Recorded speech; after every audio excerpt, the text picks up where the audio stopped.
So welcome. Thank you for joining us today. We're here to answer your questions on cart abandonment. Statistics vary, but between 60 to 80% of shoppers leave their cart before completing their purchase. The number one reason is they were just browsing, but close after that is the extra costs are too high, site wanted me to create an account, and a complicated checkout process. There are ways to get past these barriers, and we're going to discuss those today. So a little bit about your speaker today. We're doing this a Q&A style, so you'll have the opportunity to ask your questions live in the chat room, and I'll get to that in a minute. And first, I'll describe a little bit about our speaker. Tim has spent the last 25 years building custom software solutions, 15 of which were focused on the e-commerce industry. He founded a development firm in 2010 and sold it to Liventus in 2017. Joining Liventus at that time, Tim's primary focus continues to be e-commerce development. His customers rely on him to be an expert and a problem solver, helping them unlock business potential by leveraging technology solutions. He's worked with clients in the apparel, health foods, jewelry, entertainment equipment, and live theater. Think Broadway. He's been implementing websites on the Magento platform since it launched in 2007, and they are now owned by Adobe, but also has experiences building completely custom websites and WordPress sites. So as I said, we're doing this webinar Q&A style, as the sole intent is to answer your questions about the cart abandonment topic. If you have a question, just scroll below the video and you see a place to answer your question. You can also chat. The chat box should be off to the right, but we really prefer the questions come in the bottom section of the question, because then we can track it on the video. And when you come back to watch the video, you can go to the exact spot where your question was asked. It's kind of a cool feature. So let's get going. When you registered, we asked participants to submit their questions in advance if they wanted to. So we'll start with those. Once we get through those, we will have Tim answer the questions coming in live. So let me bring Tim up and our video screen. Comment here. All right. Hello, everyone. Hello, everyone. Thanks for joining us today. I hope you're all healthy and safe. Happy to join and answer some questions today. Thanks for that introduction, Danielle. Absolutely. So our first question is, what payment methods beyond the usual credit cards do I need to offer, and how do I incorporate those into my site? Yeah, it's a great question. This may vary a little bit depending on your business, and I'll give you some examples of that. But right now, what we're finding is, of course, year over year, we've been seeing an increase in mobile e-commerce shopping. So these are users that are shopping your e-commerce sites on their mobile devices. Mostly, this is on business to consumer sites, but we are also even finding this in B2B sites, where more and more B2B customers are using mobile devices like phones or tablets to do shopping. And so the payment methods you pick can have a big impact on the usability of your site in mobile shopping. So that's key. But also just the variety of payment options you choose. They can do a couple things. They can provide some sense of security for the customers, or they can also just provide more availability for them. So to give you some generalizations, at minimum, obviously accepting credit cards on your website is critical. That's the vast majority of users will have a credit card. They will expect to be using it when they do a checkout. So that's kind of a standard. You do want to make sure that your credit card processing method is secure and that it is PCI compliant. So it's a good idea to work with an expert that understands those elements of your credit card processing, and make sure that your customers' credit cards are not at risk, because that is probably one of the most security, the biggest security concerns you have about your e-commerce site. But it is an important part of your payment processing. As far as the types of credit cards, there are a number, of course, but at minimum, Visa, MasterCard, those are going to be commonly used by everybody. the payment processor that you choose may allow for some other credit card types as well. So, Discover and American Express are two commonly used credit card types. Not all processors accept them, or they may have additional fees related to them. So those are just some considerations. It's a good idea to accept as many as useful as possible. But let's get outside of the most basic. So there are obviously a number of online payment methods that are available today. One that's been around for about 20 years or so is PayPal. A lot of people do still commonly use it.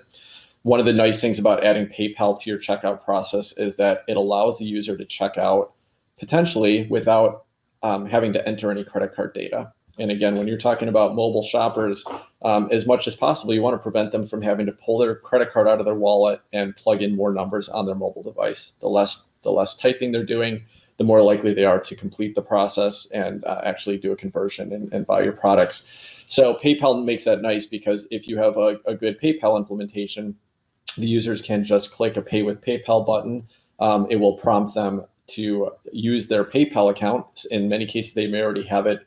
They may already be logged into their PayPal account within that browser. They may have face recognition or thumbprint recognition on their device that allows them to log in using that. And that means that the users don't have to actually enter any other information. They can click Pay with PayPal. They can accept the order, and then it brings you back to the cart for completion. So PayPal is a really nice online tool. It's widely known. It's widely accepted.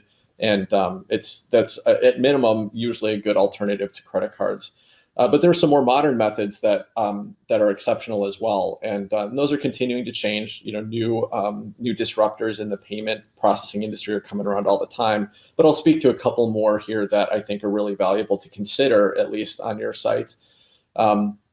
Number one is Apple has Apple Pay, which is available if you're using an Apple device. So again, typically your iOS mobile phones, your tablets, and Apple computers.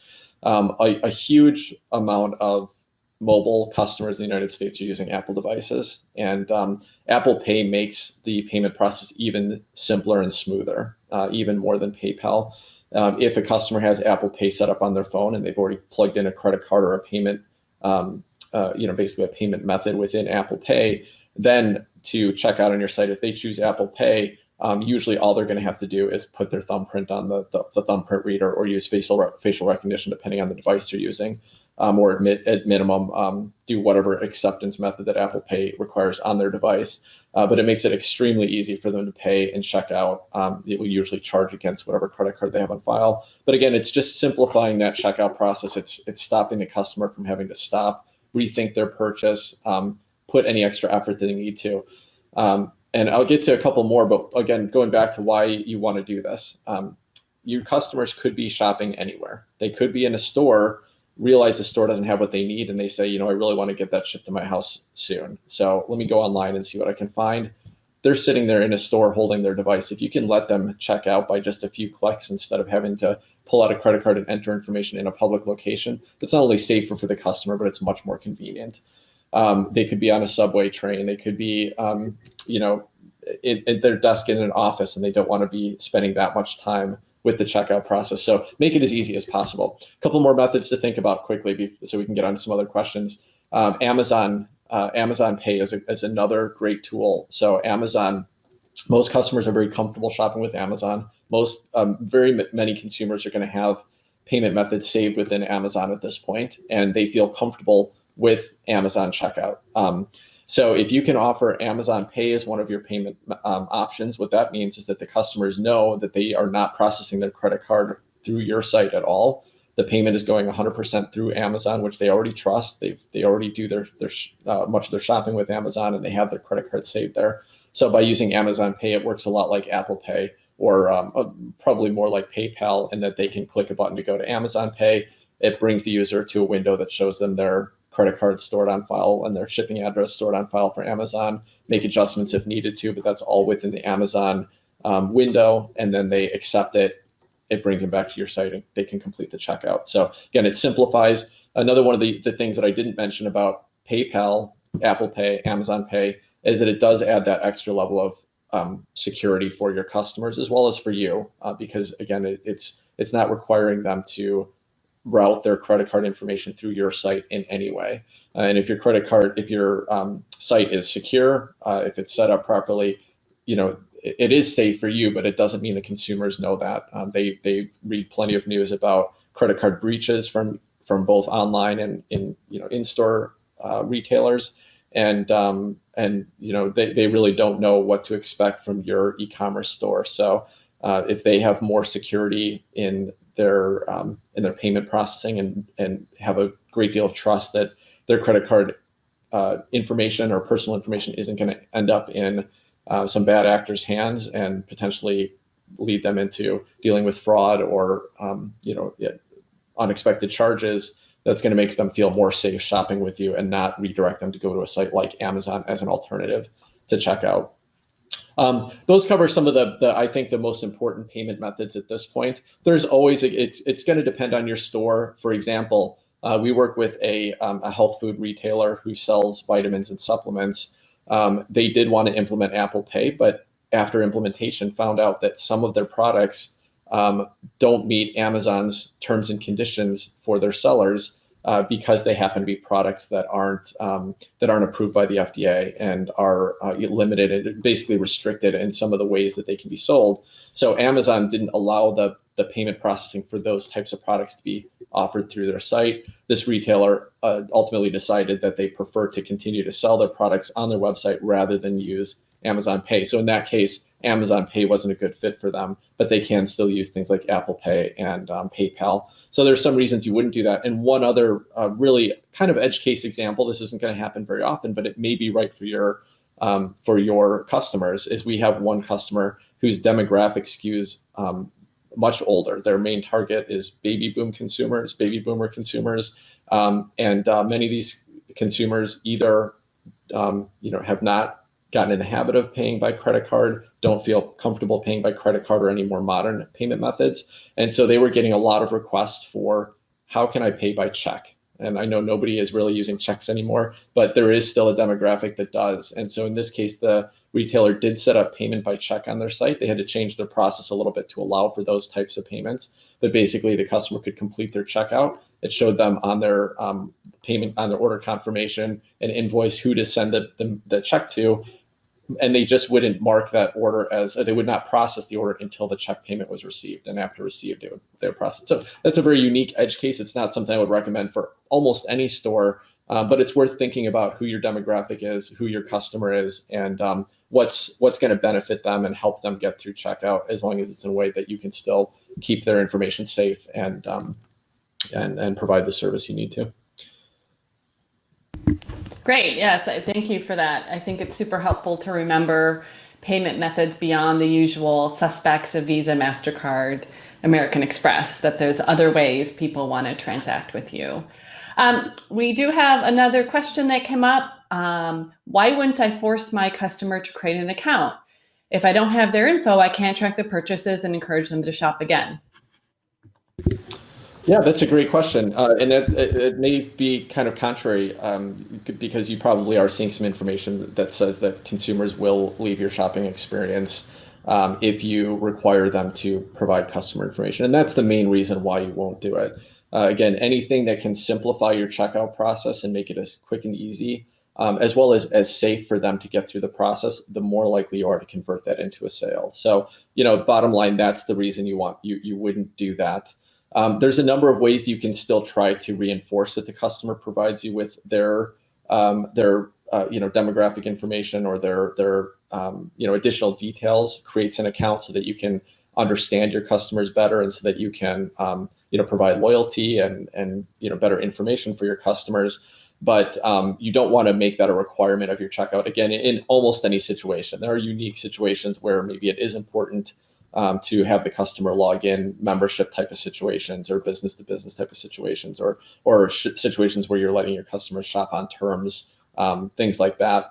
But yeah, ideally you don't want to make them do that. Now, I'll give you a great example. So Magento, we work with a number of e-commerce platforms in the past. We do custom implementations as well, but our primary e-commerce platform is Magento, which is Adobe's e-commerce offering. And Magento just really coming up this week, actually, they're ending support for their initial version of the product, which was called Magento 1. And all of our clients have now moved over to Magento 2, and that's the primary platform we're supporting. But Magento made a really smart decision with the way they changed their default checkout process from Magento 1 to Magento 2. And what they did is essentially they no longer ask a customer at all if they want to register at the start of the checkout process. So used to, if you started a checkout in Magento and you allowed guest checkouts, which you should, the prompts were essentially, you can log in, or you can register, or you can continue as a guest. So you were giving the customer 3 different options to choose from. You were prompting them to check out, right, or to basically create an account before you even let them check out. With Magento 2, they eliminated those options completely. Now you can still find in the menu when you're shopping that you can log in. But when you get to checkout, you've already made your purchasing decisions. You want the customer to get right through that, finishing that process, only gather the information you absolutely need to complete the sale. But when the customer starts entering in their information to complete the checkout, the first thing that they're prompted for is their email address. Their email address is critical. This is for most e-commerce sites, you're going to need the email address so that you can communicate with the customer about the specifics of that order. So in this case, the first prompt in the default Magento 2 checkout is the email address. When the customer enters the email address, it recognizes if that account exists in the site already. So instead of giving the user an option to log in, it's immediately telling the user, you already have an account, just enter your password here. So that simplifies the process. It takes away more decisions, but also it says right underneath the email address, you have an option to create an account after checkout is complete. So instead of making them create the account before they finish checking out and before they've kind of finalized their decision on that process, it lets them get through the checkout process, hit complete, and then once they're on the order confirmation page, we've already got their email address, we've got their billing and shipping information if needed, so we know where to ship the product. So we've already got a lot of the details for the customer. Now they can just click a button that says create an account and save my information. And the only thing that it has to ask the customer for then at that point is to create a password. All the rest of the details we need to know for that customer in order to help them do sales in the future, and so that we can start tracking orders with the customer and understand loyalty and demographics. Is the only thing we have to prompt them for is passwords. So they keep it really simple. They don't let it get in the way of checkout, but they also make it very simple for customers to decide, hey, I just made this purchase. It was a nice, smooth process. I'd like to do this again. I'll go ahead and create an account. Or maybe they do it on their second time or their third time checking out. But you've given it a really easy option without getting in the way of your checkout process. Hope that helps. Yeah, I think that's an excellent point. You've got to think of it from your perspective and how many times as a shopper, you're just trying to check out. You just want it to be fast and simple. And although you may lose that information, it sounds like there's other ways to still get that consumer information that is so valuable without impeding the sale, which is the worst case, obviously. So great. We have another question from Emily. How do you make the checkout process easier? So that's a pretty broad question, and we've touched on a couple topics here today. I probably reiterate those briefly. But I'm going to go ahead and actually circle back to some changes that we saw between Magento 1 and Magento 2 again. And I'm only calling these out because we found in testing with our customers that they've been extremely valuable. So these are some simple changes that were made between these 2 platforms, but you could even have gone back on a Magento 1 platform and customized the checkout to do these same things, or you might do it on your custom e-commerce site or whatever platform you're doing. I think these are really valuable as examples that Adobe made across the board with Magento because they tested and they identified these as critical things. And then I'll jump into some other topics. So these 3 things, which are added to the default Magento 2 shopping experience, they have found to increase conversions, shopping cart conversions at checkout, to increase them by 11%. So that means you're getting 11% more conversions. As Danielle mentioned at the start of the call, 60 to 80% of your customers are going to drop out of the shopping process during checkout. They're not going to decide to finish. Well, if you can decrease that abandonment rate by 11%, that's a huge win. And these are fairly minor things. So I'll start with these, and then I have several other options you can look at too and ideas. Now, one last thing before I jump into this, and this kind of applies across the board. You should never be afraid. One thing to think about is that changes to your shopping experience are going to be unique for your customers, for your products, and for your site. And so the ideas that I'm giving here may not work for every site. They may not be beneficial for every site. There may be other ideas that work better for your particular type of product, for your particular customer. So don't be afraid to test an idea. Especially if there's some data to back it up. Even if it seems crazy to you and you can't believe that a customer would prefer this in their shopping process, don't be afraid to test it, implement it, look at the statistics of your abandonment before you implement this change, make the change, look at them afterwards, and then don't be afraid to revert if you find that it is not actually beneficial for your process. So there's some things that an expert or an agency can help you with to set up and do these tests without negatively impacting your site. But that's an important thing to think about, is that every tool is not the right fit for every company. Let me jump right into some of the things you can do. So with Magento, 3 things that they did that had a big impact. First of all, they used the zip code autofill. What that means is, again, we don't want customers entering any more data than they have to during the checkout process. So if we're making them enter city, state, and zip, we don't need to do that because the zip code will tell us the city and the state. So why make them enter city and state? So right off the bat, we found that Magento found that you can increase checkout conversions by 8% just by having a zip code autofill, meaning that the user types in their zip code, it autofills the city and state. They've now moved on. It saved them the trouble of having to find their state in a dropdown, especially when you're talking about mobile experience. Using dropdowns on mobile devices. It's just something that can be complicated. It also can cause data entry or issues if somebody enters, their city and their state and they enter the zip code wrong. That can cause confusion with shipping. If they type the city name wrong, that can cause confusions. But by just giving them the zip code entry and that pre-populating, you're preventing the data entry errors. It does show it on the screen so the user can validate it, but it keeps it really simple for them. So that's a really, really great tool to simplify your checkout process. Number 2 is one that I personally was surprised by when I saw this trend and saw the success from it. And that is what we call a simplified cart header or simplified checkout header. When you get your customer to your checkout process and even to your cart, it's a good idea to not let them easily get away from that process. And again, that might seem counterintuitive, but once the customer's in the checkout, take away the menus, take away anything else that would guide them to say, go back and find other stuff. Because the longer they spend before clicking that checkout button, the more likely they're going to change their mind, they're going to get distracted by something else and forget to complete their process, or that they're going to decide that they want to maybe do some, price comparison shopping and look somewhere else. And you've just lost the sale when a customer's decided to do that. So you'll see that actually Amazon has implemented this. Magento 2 did it, and they found a 2% increase in conversions. So basically what this looks like is, instead of having your standard header and footer that you would normally have across your entire site, once the customer gets to the checkout pages, the only thing they may see at the top is just your logo. They know you're out there on your site still. The general look and styling is going to look the same to them, but all of a sudden they no longer are, given the choice or kind of given an easy suggestion to go and keep shopping around and looking around. Because once they're in the checkout, we find that most customers have already decided. Once they've gotten there, they know that they are ready to check out, they're done.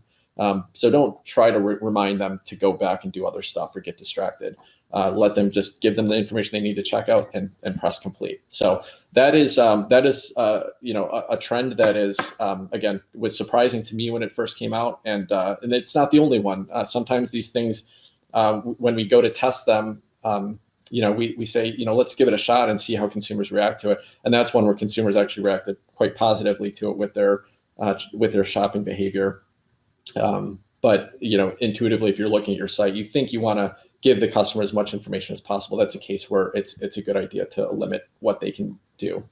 And then number 3, I'll just mention that Magento implemented in Magento 2 this is a very simple thing, but they call it coupon collapse. But basically the idea that usually when you're letting the customer check out, you want to prompt them if they have a coupon code, assuming your site takes coupons, that they can enter a coupon code.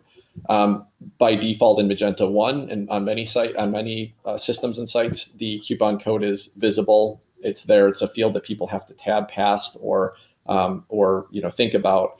Instead, what they do with Magento 2, and they found a 1% increase in conversions from this minor change, is just hide the coupon code field with just a little link that says enter coupon. If they click it, it expands the field. So very easy to use, doesn't negatively impact the experience. And the vast majority of your customers are not using coupons. Again, this may depend on your site. So if your site, if most of your site traffic is driven by coupons, or it's a heavily used on your site, you may not want to hide that by default if most of your customers are using it. But since most of your customers typically are not going to be using it, don't make them think about that field any more than they have to. So those are a couple really minor things. We already talked about simplifying your payment process, payment methods, so that users don't have to enter credit card information. And another common thing is billing and shipping information. This should be kind of default, or kind of obvious, but once the customer has entered a shipping address, let it default to be their billing address so that they don't have to re-enter that information.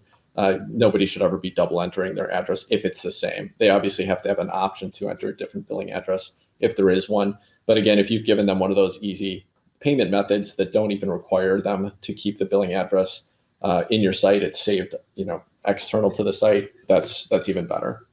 I think those are some, there's a lot of other things that you can do. And again, this is where, testing is really helpful, but just generally limit the number of fields, the number of things that the customer has to do to check out.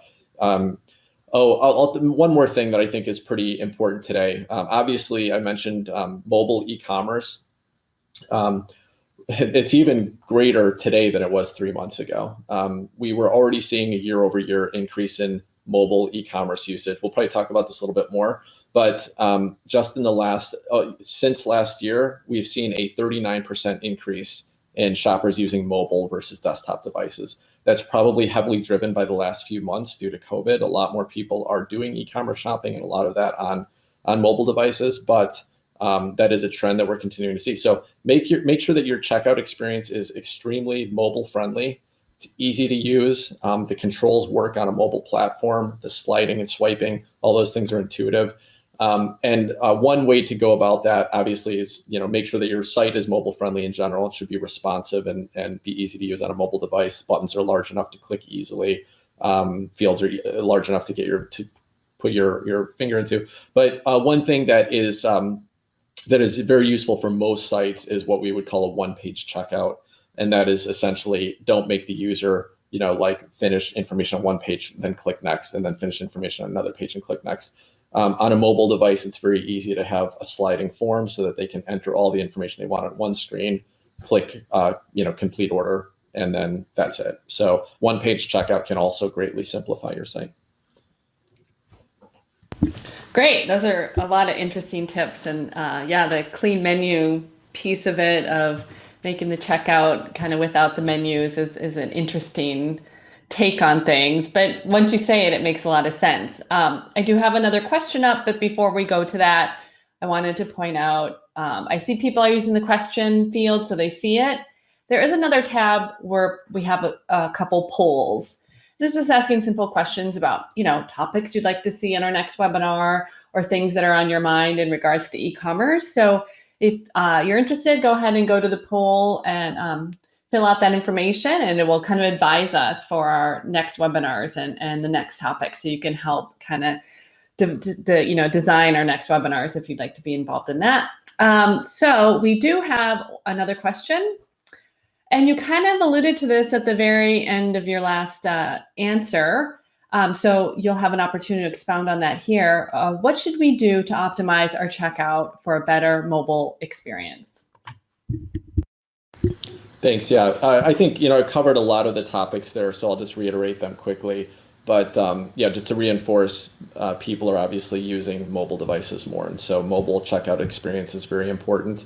Number one, again, this is pretty obvious, but I'm still seeing a lot of e-commerce, potential e-commerce clients coming to us that still don't have a mobile friendly site in general, or what we call responsive site. What a responsive site means is that as you're your site is sized up or down, the elements of the site kind of merge together and fit properly no matter what device the user is looking at. We can no longer count on users just looking at, kind of a standard desktop resolution screen, but they're also looking at on laptops, both in, landscape view as well as portrait view. They're looking at it on mobile devices, many different sizes. And so instead of trying to kind of create layouts that are just unique or a unique mobile experience, using a responsive experience means that you're kind of using common HTML elements to pull your site and display it so that it works well on any site. Some things you'll see really commonly associated with that, aside from just designing your site with a mobile-friendly, mobile first, so that the experience is best on mobile, and then that can be turned into a desktop view. But things like you've probably seen what we call a hamburger menu. It maybe looks like 3 little lines instead of having the whole menu written out. For some sites, that's a great idea. If you have a lot of menu structure, it's important for users to be able to navigate that menu easily. You can't display that all out on the page. It will take up a lot of screen real estate. So by giving them that mobile hamburger menu to navigate the site, that's important. So those are just some general elements not related to checkout with responsiveness and mobile friendliness. If your site is not mobile friendly today, if it's not responsive, that's number one. Get that taken care of. You're a little behind the curve, but it's not too late to catch up. So one of the reasons why mobile is so important is, as I mentioned, a lot of users are using it, but what we found is that customers get more frustrated with a bad mobile experience than they do with a bad desktop experience. I don't know why this is, but I read that bad mobile experience will result in 62% decrease in likelihood of a consumer to purchase from you again. So if they use your site one time and the mobile checkout doesn't work well for them, maybe they can't find the button they need to proceed through the checkout. Maybe the warning or the validation message that you're presenting isn't displaying in a way that they can see it easily, and they don't understand why they can't check out. They're just going to give up. They're never coming back to your site. They'll go to a competitor site and maybe pay a little bit more. They'll go look for the similar products on Amazon instead because they know they can get through checkout there. So mobile experience is really important.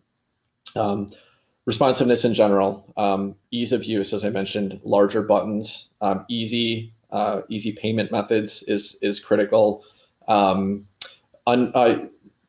Because your mobile devices have a limited real estate space, it's even more important to minimize what you're displaying to customers on mobile. So this is where the minimized checkout header is even more important than on desktop, because not only are you keeping them from trying to just go back and move away from the checkout experience by hiding the menu completely in the checkout, but also you're saving real estate. So instead of the users having to scroll down on the device to get past the logo and the menu and everything, you can make the logo a little bit smaller. You can completely remove the menu, and then they're right into the form for finishing the site.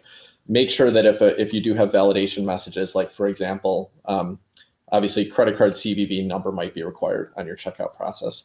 If a customer gets through the process and they click submit order, and then there's a validation message that requests the CVV number, it better be visible to them right away, because if they click that button and they don't see why it's not working, they're just going to assume the site's broken. So make sure that the customer sees that validation message or any error messages, and that they have a quick option to respond to it.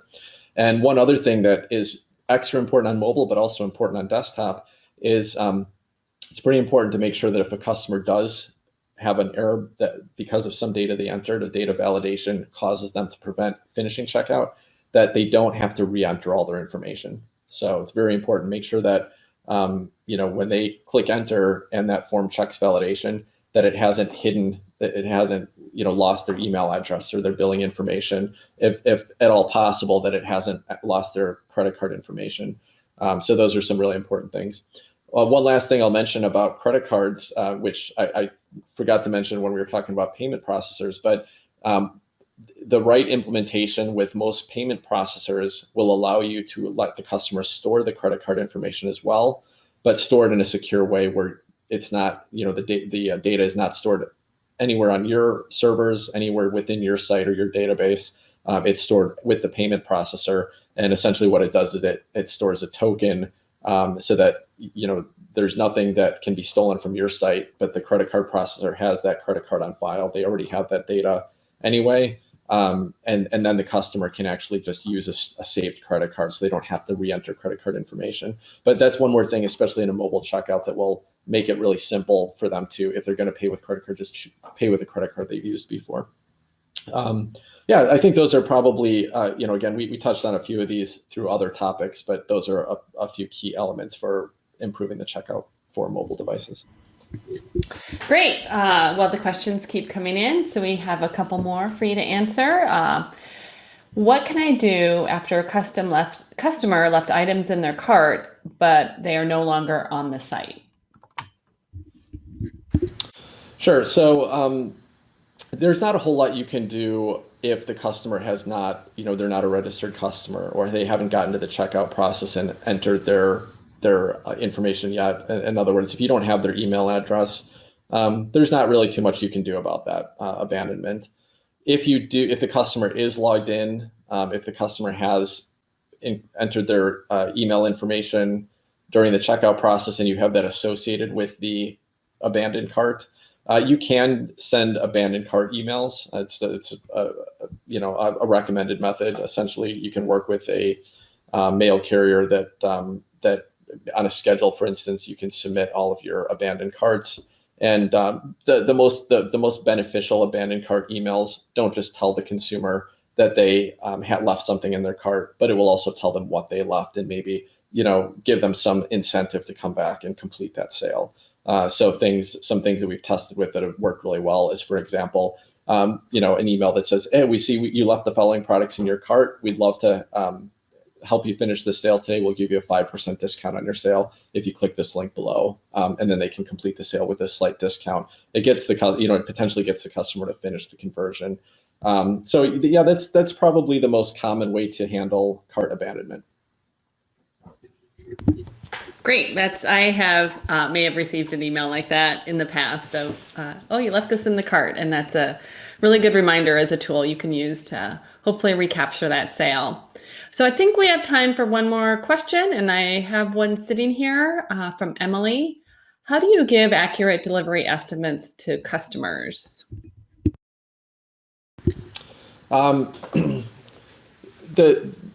Most of the carriers, most of your delivery carriers, your common ones are USPS, UPS, FedEx. Depending the delivery options that you offer to your customers, those carriers will usually have an expected delivery time. So, you can start there, right? So let's say that you only offer, 2-day shipping to your customers. That's as simple as it gets. You kind of know that it's going to take 2 days from the time that you get it in your carrier's hand into get the package into the carrier's hand before it gets on the consumer's doorstep. That's going to be in most cases. But you also need to consider your processing time. So if a customer places the order in the middle of the night, when does your processing department or fulfillment department actually start handling that shipment? If they don't handle it for 2 days, and then it takes another day before you get to the carrier, you need to add 3 more days to that to approximate. If you can handle it much more quickly, you can cut that time down. But essentially, it's about you want to be upfront and clear with your consumers about what to expect. So if you have a 2 to 3 day delivery time listed, because the carriers that they're selecting specifically say, they're getting 2-day delivery, make sure that it's clearly spelled out on the order confirmation email or somewhere on the site before the customer makes the decision that there is going to be some additional handling time involved. Customers right now are used to ordering from Amazon and some days getting things within hours, depending on where their fulfillment center is and things like that. So it's important that you have a process down that will allow you to respond quickly and get the products in the consumer's hands as quickly as possible. But it's also really important that they know what to expect and they aren't disappointed. You can really cut back on your customer service questions, complaints, negative feedback if customers don't think that they placed an order into the void and it's just not going to get fulfilled. because that's the first thing that's going to scare somebody. Even if they eventually get the product, they've already had the negative feelings of thinking, oh man, I placed an order on a site, I don't even remember what the name of the site was, or I have to go dig through my emails to find it. And I don't even know if that order is going to get processed. Now I have to try to find a customer service contact, reach out to them. So be as honest as you can. Make sure that the order confirmation email that you sent to the customer right after the order was placed is very clear about that, and that it's accurate for you. If you have a range in fulfillment times, you probably want to give them that range and let them know what the worst case scenario is. Of course, some products, if you're dealing with something that requires customization or requires other things that could slow down the process, make sure that those are very clear to the consumers before they place the order. That's one of the things that you can actually do to differentiate from a large retailer like Walmart or like Amazon, is that if you've got products that are actually unique, that the customer is going to be placing custom orders, or things that are have unique custom logos or type or things like that on it. That's a unique service you can offer, but it of course takes more time to do that. So just be clear with the customers when you do it. One last thing about delivery times. This gets more complicated when you're dealing with international deliveries. So just make sure that you're really clear on what the carriers are guaranteeing or what their expectations are. Don't say, all deliveries within 2 days. Maybe you can do that for domestic, but if you're sending an international order, make sure it's clearly spelled out that international orders, have a different delivery time on them. Well, I think that wraps us up for today. We had amazing questions. So thank you everyone for submitting those questions. And thank you, Tim. So much information. Like last time, what we have done is we'll publish, I think you automatically get a recording of this video, but we'll also publish an article to go along with it, which will write out Tim's answers. So there's a lot of content and a lot of information he gave you guys today, and that can be sometimes hard to absorb. So go back and read the article. We'll send it out to you if you attended the webinar, and you can kind of get his little tips and tricks on the checkout process. We plan to do these once a month with variable topics all around e-commerce to kind of help you build your business and optimize your sales. So please join us next time, and thanks for joining today. Goodbye.